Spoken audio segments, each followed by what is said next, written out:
और इसके साथ पूरे देश में जो स्वतंत्रता दिवस मनाया जा रहा है, उस स्वतंत्रता दिवस की आप सभी बच्चों को, बहनों को, मेरे भाइयों को, मंच पे आसीन उच्च अधिकारियों को दिल की गहराइयों से बहुत बहुत मुबारक हो। आगे देखा नहीं, देश जो है 76 साल जो है पहले आजाद हुआ था और आज 77वां स्वतंत्रता दिवस मना रहा है। आजादी से पहले जो है काफी संघर्ष जो इस देश ने झेले हैं और बड़ी मुद्दों के बाद में जब ये आजादी मिली, उससे पहले और उसके बाद की कुछ घटनाओं पे मैं कुछ बिंदुओं पे नजर रखना चाहता हूं। मैं ज्यादा नहीं बोलूंगा, पर एक दो ऐसी घटनाएं हैं जिनको बार बार रिपीट करना और उसके बाद में हमें उस चीज का जो है आभास हो जाना चाहिए कि आजादी हमें जो है बिल्कुल आसान तरीके से नहीं मिली। 1919 की घटना जो कि अमृतसर में जलियांवाला बाग के अंदर हुई थी, उसके ऊपर थोड़ा सा आपका ध्यान आकर्षित करना चाहता हूं।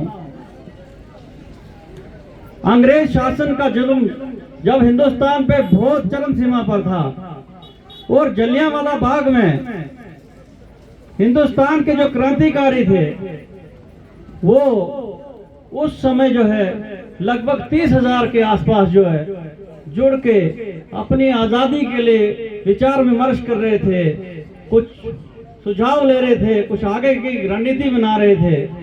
तो उससे पहले जो है अंग्रेज शासन ने यहाँ पर एक जनरल नियुक्त किया था जिसका नाम था जनरल डायर, और उस जनरल डायर ने जो जलियांवाला बाग है उसके आसपास जो चार दीवारी थी और एक जगह सिर्फ गेट था, 2-3 कुएं थे टोटल, और जहां से जब वो हमारे क्रांतिकारी जो हिंदुस्तान के वहां पर जुड़े और वो अपनी सभा को संबोधित करने लगे और आगे की रणनीति तय करने लगे, उसी समय जो है उस जनरल ने जो है अपनी सेना के साथ हिंदुस्तान के जितने भी क्रांतिकारी थे उनके ऊपर आक्रमण बोल दिया और कम से कम 3,000 लोगों को वहां पर शहीद कर दिया। कितने जघन्य अपराध होगा आप सोच नहीं सकते हो। उसमें छोटे बच्चे थे, महिलाएं थी, बड़े बड़े जो बुजुर्ग लोग थे, ऐसे कई लोग थे, और जिन लोगों को गोलियों से नहीं भुना गया वो अपने आप को बचाने के लिए बाहर की तरफ भागने लगे। लेकिन क्या होता है कि वहां पर 2 कुएं थे, कई लोगों ने कुएं में कूदकर अपनी जान बचाने के लिए वो किया, लेकिन कुएं इतने गहरे थे कि वो उसी में जाके अपनी जान गंवा बैठे। उसी समय उस जो दल था वहां पर, उसमें एक जो है शहीद उधम सिंह जी, जिनका नाम आज पहली बार आप सुन रहे होंगे या कईयों को पता भी होगा, वो भी उनमें से 11 साल के थे और उन्होंने वो सारा कुछ दृश्य देखा और उनके मन में एक विचार उपजा कि नहीं, इनसे बदला लेना ही पड़ेगा। अगर हम शांतिप्रिय तरीके से इनको अपना हक मांग रहे हैं, तो अगर ये देना नहीं चाहते हैं तो इनसे कोई ना कोई जो है बदला लेना पड़ेगा। तो उन्होंने जब ये विचार लिया, उसके बाद में उन्होंने सोचा कि चलो, अब मैं उम्र भी छोटी थी, पैसे का अभाव था, कोई सिस्टम नहीं था जहां से उनको पैसे मिलते, तो उन्होंने कई घरों में जो है, जिस तरह से आज भी कई घरों में छोटे बच्चे काम करते हैं, इसी तरह से काम करना शुरू कर दिया। थोड़े से जब उम्र में बड़े हुए और उम्र में बड़े होने के बाद उन्होंने जो है कारपेंटर का काम करना शुरू कर दिया। धीरे धीरे जब उनके पास थोड़े से पैसे आए और वो पैसे लेके जो है अमेरिका में पहुंच गए। अमेरिका में फिर उन्होंने जो है किसी होटल में जो है वेटर का काम किया और वहां पर उन्होंने और जो है थोड़ा सा पैसा और गेन किया।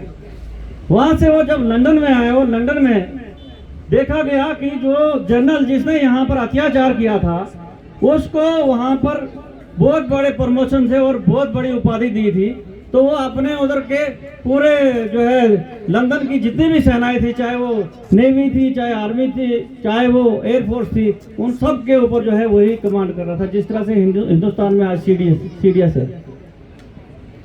तो धीरे धीरे उन्होंने लंदन में आके एक रिवॉल्वर खरीदा, और रिवॉल्वर खरीदने के बाद में उनका कहीं दरबार लग रहा था, और ये समय जो है 1940 का हो जाता है।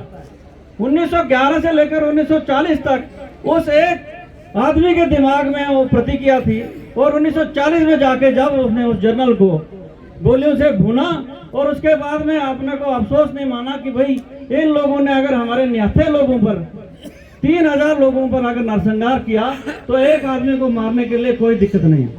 वहां की सेना ने उसको पकड़ना चाहा, लेकिन उन्होंने खुद ही अपने आप को समर्पण किया और बोला कि नहीं, मैंने वतन के लिए एक गद्दार को खत्म किया है, मुझे कोई अफसोस नहीं है अगर मुझे फांसी भी लगा दी जाए। तो कहने का तात्पर्य है, इस तरह से लाखों हमारे शहीद हुए लोग, जिनको हाथ में कुछ नहीं था, लेकिन अंग्रेजों ने इतना अत्याचार किया था, और ये संघर्ष लगभग जो है 90 साल का रहा। और जब ये देश आजाद हुआ, और आजादी हमें जो है 1947 15 अगस्त 1947 को मिली, तो हमें जो है इस देश को चलाने के लिए यहाँ पर एक सुई तक नहीं बनती थी। इतना अत्याचार किया था कि यहाँ से जो भी चीज बनना उसको उठा के वो अपने विदेशों में ले जाते थे। यहाँ तक कि आपने सुना होगा कि यहाँ के एक कोहिनूर जो आज भी लंदन में मौजूद है, वो भी हिंदुस्तान का है। हिंदुस्तान को सोने की चिड़िया बोलते थे। जितना भी यहाँ से कुछ निकलता था वो सारे उठा के जो है बाहर लिया जाता था। तो जब आजादी मिली, आजादी के बाद में इस देश को आगे बढ़ाने के लिए दुनिया भर की जो है चीजों की जरूरत थी। यहाँ पर सरकार बनानी थी, यहाँ पर डिफेंस को मजबूत करना था, यहाँ पर शिक्षा प्रणाली को मजबूत करना था, यहाँ पर क्या बोलते हैं जुडिशरी को मजबूत करना था, यहाँ पर चिकित्सा को मजबूत करना था। तो जब देश आजाद हुआ तो पहले 10 साल के अंदर हिंदुस्तान ने जो है, आपको पता है, भाखड़ा नंगल का जो है पावर प्रोजेक्ट का निर्माण किया, जो आज भी विश्व का सबसे बड़ा डैम है। तो हिंदुस्तान को इतना कम ना आके कोई कि इसके अंदर जो यहाँ के जो जनता है वो चाहे कितनी भी कमजोर है, इसको कमजोरी से ना देखा जाए। तो कहने का तात्पर्य है, जब 56 में अगर भाभा क्या बोलते हैं इसका डैम का उद्घाटन हुआ, और उसके बाद में आपको मैं बताऊं कि 62 में चीन ने देखा कि हिंदुस्तान की ताकत बढ़ती जा रही है, तो हिंदुस्तान में डिफेंस की तरफ थोड़ा कम ध्यान दिया, तो चाइना ने जो हमारा 11,000 स्क्वायर किलोमीटर पे जो है कब्जा कर दिया। विदेश नीति के हिसाब से फिर दोबारा जो है उसको लेना पड़ा वापस। उसके बाद में 65 में पाकिस्तान के साथ जंग हुई, 71 में पाकिस्तान के 2 फाड़ किए, और 76 में हिंदुस्तान परमाणु शक्ति का जो है संपन्न देश बना। वो कितनी तेजी से तरक्की करता रहा। 76 के बाद में 84 में प्रक्षेपास्त्रों का जो है निर्माण हुआ, जिसमें हमारे अग्नि प्रक्षेपास्त्र जो है, ब्रह्मोस और इस तरह के कई जो है जो प्रक्षेपास्त्र बने हैं, जिससे हम जो है हिंदुस्तान में नहीं बल्कि विश्व की दूसरे नंबर की सेना में जो है शामिल हुआ। तो कोई भी सरकार रही हो हिंदुस्तान में, आते आते मैं आपको बता दूं 96 में जब अटल जी की सरकार आई, तो पहले 5 परमाणु बम का जो है एक दिन में जो है परीक्षण हुआ, जिसमें वर्ल्ड में जो हम परमाणु संपन्न देशों में शामिल हो गए। इतनी उपलब्धि जो है हिंदुस्तान ने की, और ये तब हुआ जब हम एकता में रहे, हमने संघर्ष किया, सबने मिलकर किया, और सब जो है आगे सेटअप बढ़ाते रहे। तो मैं आज की दृष्टि से जो है आपको बताना चाहता हूं कि इसी परिप्रेक्ष्य को आगे बढ़ाते हुए जब 2014 में नई सरकार आई, सेंटर में मोदी जी की सरकार आई, और 1996 या 1996 का जो एक पंचायती राज इंस्टीट्यूशन की जो स्थापना पुरानी सरकारों ने रखी थी, उसी को आगे बढ़ाते हुए 2018 में जो है मोदी सरकार ने जो है पंचायती राज इंस्टीट्यूशन को भी एक बहुत जन भागीदारी के लिए जो है छोटे छोटे नुमाइंदों में जो है बांटा, और इनको जो है अधिकार दिया।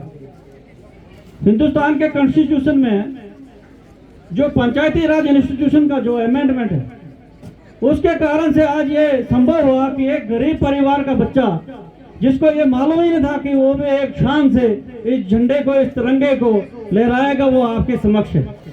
तो इसके लिए बनता है कि आप चेयर भी करो। चेयर तो कर ही नहीं रहे हो, सिर्फ सुन रहे, फायदा नहीं है।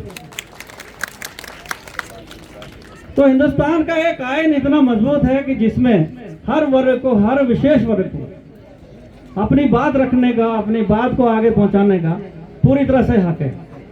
अब मैं आपको छोटी सी बात बता दूं, बाकी तो चलो पीछे की बहुत बड़ी दास्तां है, लेकिन इस आज़ादी के पीछे जितने भी वीर सपूतों ने, उन माओं ने जिन्होंने अपने बच्चे इस देश के लिए निछावर किए, या फिर उन माओं का जिनका सुहाग छीना गया, जितने भी क्रांतिकारी इस देश के लिए शहीद हुए, आज हमें जो है उन सबको जो है श्रद्धांजलि देने का समय है, उनको याद करने का समय है।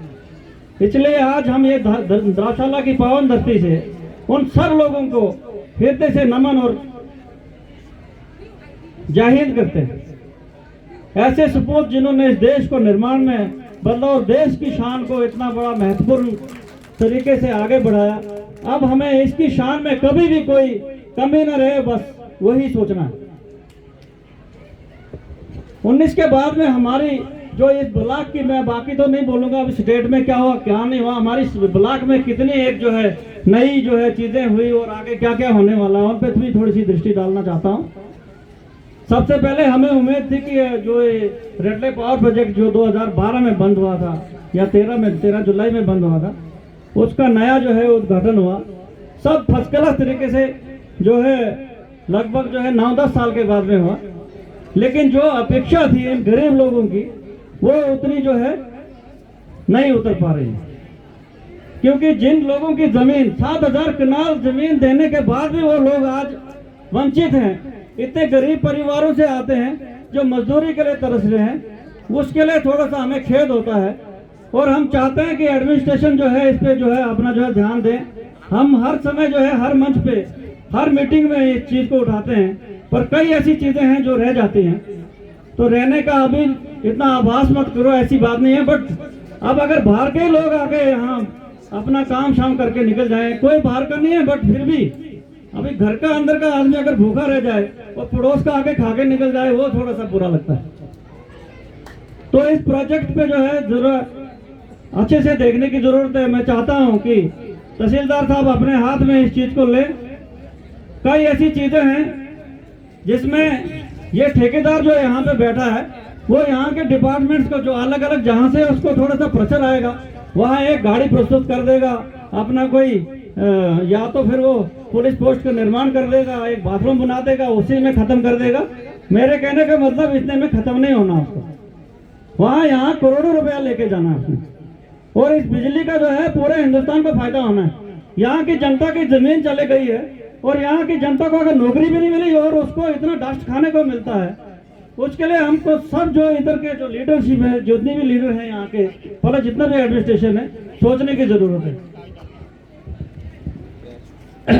अभी नई स्कीम जो है JJM की जो है लॉन्च हुई है, जिसमें जो है हर घर नल में जल, वो पूरी पंचायतों के लिए जो है टेंडर फ्लोट हो गए हैं। बहुत अच्छी स्कीम है। अब इसमें छोटी सी बात बता दूं कि लोग पानी नहीं मांग रहे हैं। लोग क्या चाहते हैं कि उनके घर में जो है उनकी जमीन में पहले रिजर्वायर बन जाए। अरे मेरे भैया, पहले पानी आएगा, रिजर्वायर को छोड़ो, आपके घर के पास नलका पहुंचेगा। कृपा करके इस स्कीम का जो है समर्थन करो। जहां भी कोई ठेकेदार काम करता है उसके साथ में अगर किसी की जमीन आती है, किसी का कुछ आता है, उसका समर्थन करो ताकि जल्द से जल्द इसको ग्राउंड पे उतारा जाए, आपको फायदा मिले, जिसके लिए ऊपर से सरकार भी प्रतिबद्ध है। और जो यहाँ के आपके रिप्रेजेंटेटिव हैं, जो ठेकेदार लोग हैं, जो डिपार्टमेंट है, उनको भी जरा मदद करो ताकि इसको आगे बढ़ाया जाए। यहाँ पर सिर्फ एक ही पंचायत ऐसी है जो क्लब करके रखी है, एक आपकी टटानी, खोरी और आपका धार, इसका टेंडर लग चुका है। इसके लिए भी लगभग जो है 1 हफ्ते के अंदर ही जो है काम स्टार्ट हो जाएगा। बाकी सारी जितनी भी यहाँ की पंचायतें 19 की 19 सब पंचायतों में टेंडर फ्लोट होकर काम जो है जोरों पर है। रोडों के बारे में आपको बता दूं, पिछले 3-4 साल से हम जब से BDC बने हैं, हर जगह की रोड लगभग जो है हमने जो है बार बार बोलने से कहीं ना कहीं काम हुआ। सिर्फ 2 जगह का हमें बड़ा दुख होता है। एक ये हमारे सामने जो है जो कंटोड़ा रोड के सामने इधर ललारन और ये भुट्टा चौड़ियाना, और एक हमारा जो इलाका है पीछे जो शरोती वाला, उसके लिए अभी तक जो है सरकार जो है कुछ नहीं कर पा रही। तो इसलिए आज इस मंच से रिक्वेस्ट करना चाहता हूं कि हम एक ही परिवार के हैं, देश के हैं। आज इस चीज पे बोलने की जरूरत नहीं थी, लेकिन हमारे जो लोग अभी जिस सुविधाओं से वंचित है उनको भी इसका जो है फायदा मिले, इसलिए बोलने की जरूरत थी। और मैं चाहता हूं कि हमारा तहसील हेडक्वार्टर से इसके लिए एक स्पेशली कोई रेजोल्यूशन जाए और इसके ऊपर जो है जल्द से जल्द काम शुरू हो।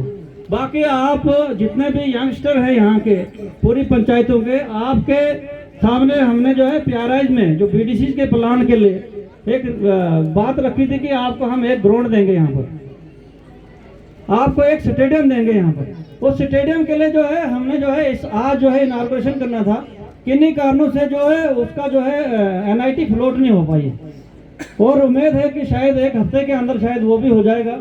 और द्राक्षाला ब्लॉक में आप 19 पंचायतों के साथ साथ में आपके एडजॉइनिंग जो ब्लॉक है उनके लोगों को भी यहाँ पे लाओ, एथलेटिक बनो, वॉलीबॉल प्लेयर बनो, हॉकी के प्लेयर बनो, क्रिकेटर बनो।